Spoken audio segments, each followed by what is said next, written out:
मुखबिरी के शक में मांडो राम की हत्या की गई। बड़ी जानकारी से आप सभी को रूबरू करा रहे हैं। मांडो राम का नक्सलियों ने अपहरण किया था।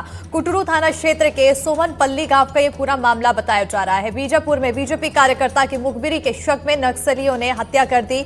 बीजेपी कार्यकर्ता का नाम मांडो राम है। नक्सलियों ने मंगलवार रात 9 बजे मांडो राम को अपहरण किया था और फिर गांव से थोड़ी दूरी पर गला घोंटकर हत्या कर दी।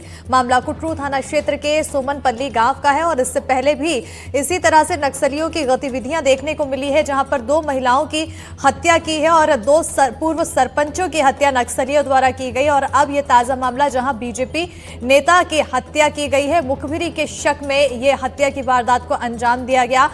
नक्सली गतिविधियां लगातार देखने को मिल रही है। कहीं ना कहीं इसे माना जाए तो बौखलाहट भी देखने को मिल रही है, जो सुरक्षा कर्मियों की तरफ से लगातार जवाबी कार्रवाई देखने को मिली। उसके बाद बौखलाहट का ये असर है कि एक के बाद एक हत्या की वारदातों को अंजाम देते हुए नक्सली नजर आ रहे हैं।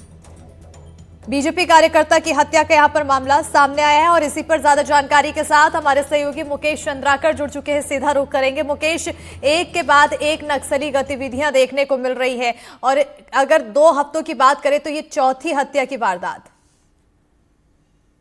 जी अस्मिता जी, आपने बिल्कुल सही कहा कि एक नक्सलियों की बौखलाहट है। बौखलाहट के पीछे वजह जो है पुलिस के जवानों की लगातार जो कार्रवाइयां देखने को मिल रही हैं। नक्सलियों के आधार इलाके में एंटी नक्सल ऑपरेशन चलाए जा रहे हैं। उनके आधार इलाके में नए सुरक्षा बल के कैंप स्थापित किए जा रहे हैं, जिसकी वजह से भी इस तरह की हत्याएं, इस तरह की वारदातों को नक्सली अंजाम दे रहे हैं।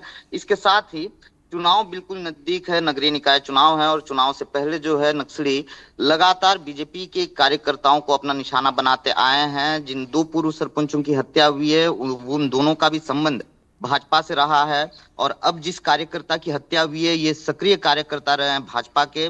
परसगढ़ थाना क्षेत्र के सोमनपल्ली के निवासी रहे हैं मांडो राम कुडियाम। और बीती रात जो जानकारी बीजापुर एसपी जितेंद्र यादव ने हमें दी है, बीती रात करीब 9 बजे के आसपास नक्सल संगठन द्वारा इनका अपहरण घर से ही कर लिया गया और उसके बाद गांव से कुछ दूरी पर ले जाकर गला घोंटकर इनकी हत्या कर दी गई। 2023 विधानसभा चुनाव से ठीक पहले पहले इन्होंने भाजपा का दामन थामा था और विधानसभा चुनाव के दौरान प्रचार प्रसार में काफी सक्रियता इन्होंने दिखाई थी। हालांकि जो हत्या के बाद जिन पर्चों को नक्सलियों ने फेंका है उसमें ये बताया गया है कि पुलिस की मुखबिरी करते रहे हैं। इनके साथ साथ इससे पहले जो 1 सप्ताह पूर्व जितनी हत्याएं हुई हैं, 1 सप्ताह के भीतर जितनी हत्याएं हुई हैं उनमें 2 महिलाएं भी शामिल रही हैं। आज तक कभी नक्सल संगठन महिलाओं की हत्या नहीं किया है, मगर बीते 4 दिनों में जिन 2 महिलाओं की हत्या की गई, इसके बाद हत्याओं का जो सिलसिला शुरू हुआ है इलाके में जो है बीजापुर के अंदरूनी इलाकों में दहशत का माहौल है, ग्रामीण खौफ ज्यादा है। जी अस्मिता, बिल्कुल, क्योंकि एक के बाद एक यहाँ पर हत्या की वारदातों का अंजाम देते हुए नक्सली नजर आ रहे हैं। आखिर सुरक्षा बल अब क्या कुछ एक्शन लेते हुए नजर आएंगे आने वाले समय में? जी देखिए, आपको बताना चाहूंगा कि जब भी इस तरह की हत्याएं होती हैं, दरअसल इन हत्याओं को जो अंजाम देते हैं वो है नक्सलियों का स्मॉल एक्शन टीम, जिनकी किसी तरह की कोई आइडेंटिफिकेशन नहीं होती है। ग्रामीण वेशभूषा में ये पहुंचते हैं, इस तरह की वारदात को अंजाम देते हैं और आराम से निकल जाते हैं। तो आइडेंटिफिकेशन नहीं होने की वजह से किसी तरह का कोई एक्शन, बहुत बड़ा एक्शन तो नहीं लिया जाता। मगर इससे पहले जिस तरह से पूर्व सरपंचों की हत्या हुई है, जो 2 पूर्व सरपंच की हत्या हुई, उनमें से एक की हत्यारे की तलाश पुलिस ने कर ली है। उन्हें गिरफ्तार कर लिया गया।